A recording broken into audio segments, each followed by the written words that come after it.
வணக்கம். இன்றைக்கி ரிலீஸ் ஆகி இப்போ திரையரங்கில் 500க்கும் அதிகமான திரையரங்கில் ஓடிட்டுருக்க படத்தோட பேர் தான் வந்து பார்த்திங்கன்னா படைத்தலைவன். கேப்டன் விஜயகாந்தோட மகன் சண்முக பாண்டி வந்து ஹீரோவாக நடிச்சிருக்காரு. படத்தை வந்து அன்பு இயக்கியிருக்காரு. படத்தில் வந்து பார்த்திங்கன்னா சண்முக பாண்டிக்கு ஜோடியாக வந்து பார்த்திங்கன்னா யாமினி சாந்த் வந்து நடிச்சிருக்காங்க. படத்தை வந்து ஜெகநாதன் பரமசிவன் வந்து தயாரிச்சுள்ளார். படத்தை வந்து இசைஞானி இசையமைச்சிருக்காங்க. படத்தில் வந்து பார்த்திங்கனாக்கா கஸ்தூரி ராஜா, முனிஷ்காந்த், கருடன் ராம், யோகி சேது, அருள்தாஸ் முக்கிய கதாபாத்திரத்தில் நடிச்சிருக்காங்க. படம் வந்து பார்த்திங்கனாக்கா ஒரு யானைக்கும் ஒரு மனிதனுக்குமான ஒரு பாச போராட்டம் தான் வந்து படம். படத்தில் வந்து நிறைய வந்து இயற்கையை வந்து காமிச்சிருக்காங்க. அதேமாதிரி வந்து பார்த்திங்கனாக்கா ஒரு ஏஐ மூலயமா வந்து பார்த்திங்கன்னா நம்ம கேப்டன் விஜயகாந்த் வந்து இதில் வந்து ஒரு 5 நிமிஷம் வர மாதிரியான ஒரு இது இருக்குது. இது வந்து பார்த்திங்கன்னா கேமியோ ரோல் வந்து ரொம்ப சூப்பராகவே வந்து ஒர்க் அவுட் ஆகிருக்கு. நல்ல கதைக்களத்துடன் வந்து பார்த்திங்கனாக்கா ஒரு ரசிக்கிற மாதிரியான ஒரு திரைக்கதையாக வந்து விஜயகாந்தோட மகன் சண்முக பாண்டிக்கு இந்த படம் அமைஞ்சிருக்கு. படத்தை வந்து பார்த்திங்கனாக்கா ஒரு அப்பா, மகன், தங்கச்சின்னு வந்து ஃபேமிலியோடு வாழ்ந்துட்டுருக்காரு. யானைன்னு சொல்லிட்டு தன் குடும்பம் வாழ்ந்துட்டுருக்காரு.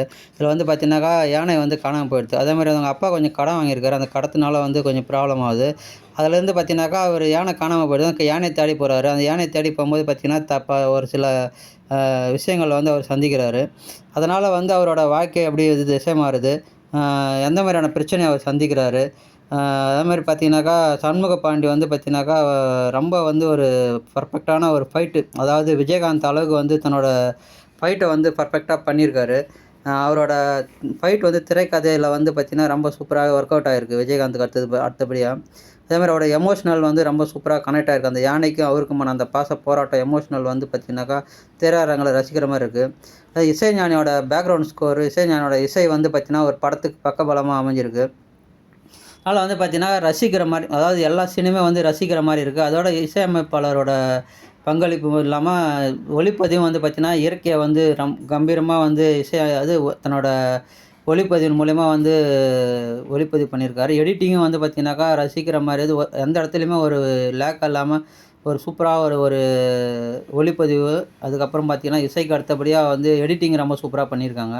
படம் வந்து பார்த்திங்கனாக்கா ஓவராலாக பார்த்திங்கனாக்கா குடும்பத்தோடு வந்து ஒரு ரசிக்கிற மாதிரியான ஒரு கதைக்களம். அதாவது நம்ம குழந்தைங்க மேலே எப்படி ஒரு பாசம் வைப்போம், அதேமாதிரி வீட்டில் வளர்க்குற ஒரு செல்ல பிராணினாலே வந்து பார்த்திங்கனாக்கா ஒரு தனி பாசம் இருக்குல்ல, அந்த பாசத்தை வந்து பார்த்திங்கன்னா ஒரு யானை வளர்க்குறாரு.